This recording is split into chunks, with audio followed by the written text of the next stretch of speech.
Glórias a Deus. Hoje é um culto de oração e em muitos momentos como esse, somos impelidos a pedir a Deus que venha libertar, curar, salvar a nós e a nossa família. E fazemos isso pois conhecemos o Deus a quem adoramos e confiamos que Deus tem todo o poder para assim fazer se o quiser, não é verdade? Mas a pergunta de hoje é: e quando o Senhor quer nos usar como ferramenta pela qual Ele vai libertar, curar e salvar? Qual tem sido a nossa resposta? Será que estamos respondendo ao chamado de Deus com um "eis-me aqui, envia a mim, Senhor"? Ou tem sido a resposta de Gideão? Glórias a Deus. Olha o que a palavra de Deus diz em Juízes capítulo 6, verso de número 14. Então o Senhor olhou para ele e disse: vai nesta tua força, e livrará a Israel das mãos dos midianitas. Porventura, não te enviei eu? E ele lhe disse: ai, Senhor meu, com que livrarei a Israel? Eis que a minha família é a mais pobre em Manassés, e eu, o menor na casa de meu pai. Glórias a Deus. Notemos que a visão de Gideão, que Gideão tem acerca de si e de suas limitações, não está errada. A maneira como Gideão se via não está errada, porém a resposta é inapropriada ao chamado. Embora a visão de Gideão acerca de si seja correta, a resposta ela é inapropriada, ela não vem ao propósito. Glórias a Deus.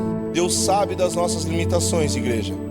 Ele conhece a nossa força e Ele sabe qual é o propósito que devemos cumprir, qual é o objetivo para o qual fomos enviados. Tudo isso Ele salientou em Gideão. Observe o verso de número 14 de Juízes 6. Olha como ele começa: vai nesta tua força. Deus sabe se a força de Gideão é pequena ou é grande. Ele sabe qual é a força, as limitações que nós temos. Mas ele ainda assim diz: vai. Glórias a Deus. Aí ele confirma, já que nós ao fazermos a autoanálise, entender que não somos capazes, e glória a Deus por isso, porque assim nos portamos como um pobre de espírito. Aí ele termina: porventura não te enviei eu?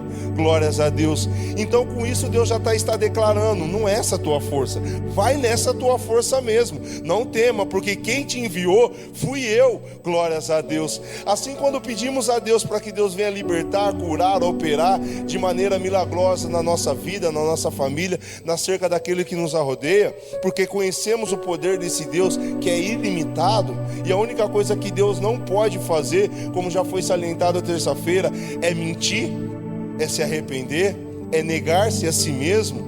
Então temos toda a confiança não em nós, mas em nosso Deus. Quando Deus diz vai nessa tua força, está em conformidade com o que Ele diz em 1 Coríntios capítulo 1, verso de número 26 ao 31. É exatamente isso que Deus quer usar, é esses que Deus quer usar. Gideão, quando ele fez uma autoanálise, olha como ele se olhou. Ele falou: com que hei de livrar? Ele não tinha recursos. Eis que a minha família é a mais pobre em Manassés. Então da família dele, que nascera cujo patriarca dessa tribo nascera no Egito, ele era mais pobre. E sabemos que os homens são influenciados pelo poder, pelo dinheiro, e é mais fácil olhar para os ricos desse mundo e confiar na riqueza segundo a carne. Ele olha para si e fala: e eu sou o menor da casa do meu pai.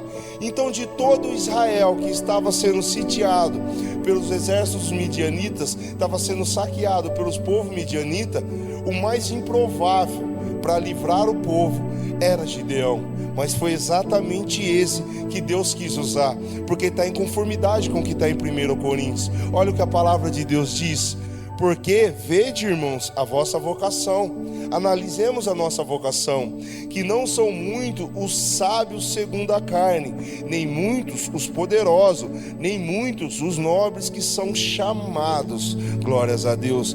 Mas Deus escolheu as coisas loucas desse mundo para confundir as sábias, e Deus escolheu as coisas fracas desse mundo para confundir as fortes, e Deus escolheu as coisas vis deste mundo e as desprezíveis e as que não são, para aniquilar as que são, para que nenhuma carne se glorie perante ele, mas vós sois dele, em Cristo Jesus, em Jesus Cristo, o qual para nós foi feito por Deus, sabedoria e justiça e santificação e redenção, para que, como está escrito, aquele que se gloria, glorie-se no Senhor.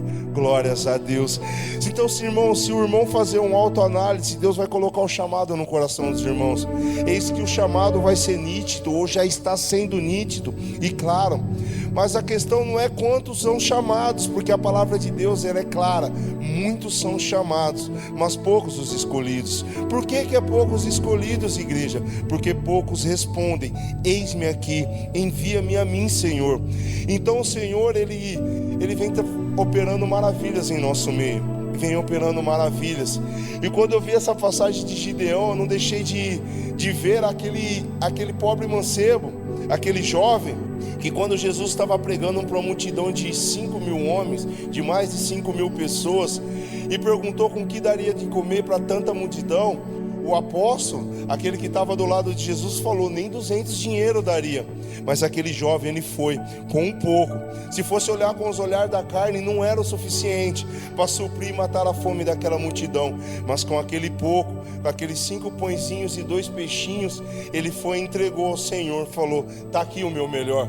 Não porque ele confiasse que a oferta dele seria suficiente, mas ele sabia o Jesus a qual ele cria, e sabia que Deus ia dar um jeito, ainda que a carne não vê, Deus vê, ainda que nós não o saibamos, Deus sabe, ainda que nós não tenhamos força, Deus pode. Glórias a Deus. E nessa força e nessa fé que ele foi, nós sabemos que foi 12 cestos que foi levantado daquilo que sobrou. Então, igreja, não olhe para si confiante, porque se nós formos para algum propósito ao qual Deus chamou, na confiança de que somos capazes, de que temos habilidade, de que conseguimos, sabe qual será o resultado? Fracasso. Mas se sabemos que Deus nos chamou e não temos força, não temos habilidade, não temos capacidade, aí sim teremos sucesso, porque como a palavra de Deus diz, o poder de Deus se aperfeiçoa na fraqueza. Porque quando achamos que somos capazes, igreja, é fatal. A carne vai achar: eu posso, eu consigo, e estamos gloriando em nós mesmos, estamos nos gloriando na carne e na habilidade e capacidade que conseguimos. E aí Deus sai e deixa a carne ir, e a carne é fraca, a carne é corrompida, ela fraqueja. Mas quando sabemos que não podemos, é aí que dobramos o joelho, é aí que buscamos e meditamos mais na palavra, é aí que nos revestimos mais de Deus. E quando nos revestimos mais de Deus, crucificando a carne, é sucesso garantido. Glórias a Deus, aleluias. Temos que ter isso em mente, temos que entender que se somos vil, somos desprezíveis, não somos capazes e somos fracos, segundo a carne não somos sábios. Glória a Deus, aleluias, porque é nós que Deus quer usar, é aí que devemos responder ao chamado. Então, irmão, diante desse chamado, que nós continuemos nos enxergamos como seres pequenos e desprezíveis, para que dessa forma a glória seja sempre do Senhor. Mas quando o Senhor nos chamar para nos enviar para um propósito, por mais grandioso que possa parecer aos nossos olhos, tais propósitos, que não nos maravilhemos no propósito, que nos maravilhemos ainda mais no poder de Deus, e dessa forma possamos responder como Isaías respondeu no capítulo 6, verso número 8. Depois disso ouvi a voz do Senhor que dizia: a quem enviarei? A quem há de ir por nós? Então disse eu: eis-me aqui, envia-me a mim, Senhor.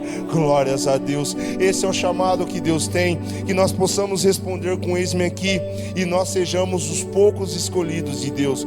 Eis que o mundo fala que quem tem chamado não morre, é mentira. Saul tem um chamado para ser rei, mas ele não respondeu da maneira certa. Eis que os filhos de Arão, eles tinham chamado para cumprir o sacerdócio do pai, mas não cumpriu da maneira certa. Mas quando confiamos em Deus e no poder de Deus, não somos somente chamados, mas somos escolhidos e vivemos uma vida em abundância. Essa noite o Senhor nos desperta para que, independente daquilo que temos a oferecer, pode parecer pouco, então seja aquilo que o Senhor está te pedindo para ofertar, seja em recursos, seja em tempo, seja em vida, ainda que pareça pouco, oferte com alegria, se entregue totalmente e deixa que Deus fará o milagre da multiplicação, seja financeira, seja de tempo, seja de sabedoria, seja de força. Não olhe para as suas condições e fala: já sou velho, não tenho mais capacidade de fazer. Não, os velhos renovarão as suas forças e subirão como águias.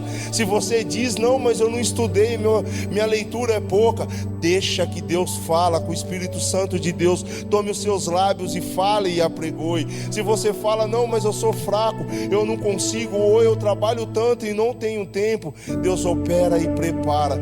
Eu tenho esse milagre, Deus operou tão grandemente na minha vida e opera na vida de qualquer um. Sabe por quê? Porque Deus não faz acepção de pessoas. Se aquilo que você quer fazer é para Deus, é santo, o propósito é santo, por mais grandioso que seja, Deus honrará, porque a honra e a glória é dele. Amém? Eu louvo a Deus por essa palavra que Deus revelou ao nosso pastor.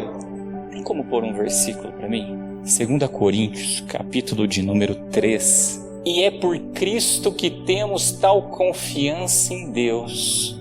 Não que sejamos capazes por nós mesmos de pensar alguma coisa como de nós mesmos, mas a nossa capacidade vem de Deus. Irmãos, até os pensamentos bons, porque Deus só tem pensamentos bons para lançar na nossa mente. O diabo lança os seus dardos o quê? Por nós mesmos nós não somos capazes do quê? Por nós mesmos nós não somos capazes de pensar nada de bom, irmãos. Jesus deixou claro: vós sendo maus sabeis das boas dádivas, quanto mais o Pai vos dará o Espírito Santo àqueles que lhe o pedirem. Nossa, pastor, como a tua mente é boa. Nossa, irmão, como a tua mente é boa. Irmãos, minha mente só é boa se Cristo me capacitar para ser. Caso contrário, a gente vai ficar maquinando pensamento perverso o dia inteiro. Existe uma ferramenta para a gente receber capacidade de Deus. Chama o quê? A oração. Quem é falto de sabedoria, peça a Deus. Se precisa de um dom, peça a Deus os melhores os dons. A porta é a oração. A gente tem trabalhado dentro da igreja, irmãos. Existe 3 níveis de oração que a gente quer que a igreja implanta.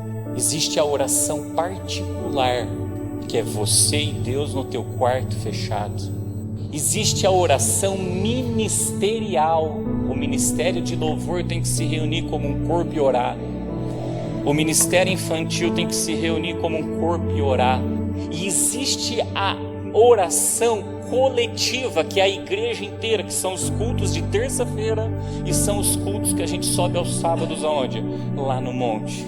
Aí, irmãos, se Deus quiser, nós somos capazes de pensar alguma coisa de bom, nós somos capazes de fazer alguma coisa de bom para o reino de Deus. Não deixa de cumprir esses 3 propósitos. Não deixa de orar no teu quarto. Não deixa de estar nas atividades de terça e de sábado, porque isso nos reúne como corpo de Cristo, a igreja como um todo. E você que já está inserido num ministério, não deixa de orar no ministério. Eu quero participar, as irmãs, de oração. Ministério da oração, tem que se reunir o ministério para orar. Eu quero participar de algum ministério, não tem problema. O primeiro caminho é o quê? A oração com o ministério, para poder receber o quê? Capacidade que vem de Deus. Uma coisa é a capacidade que vem dos homens, outra coisa é aquela que vem de quem? De Deus. Aí não tem jeito, é só com o joelho no chão, não tem outro caminho. Amém, meus irmãos?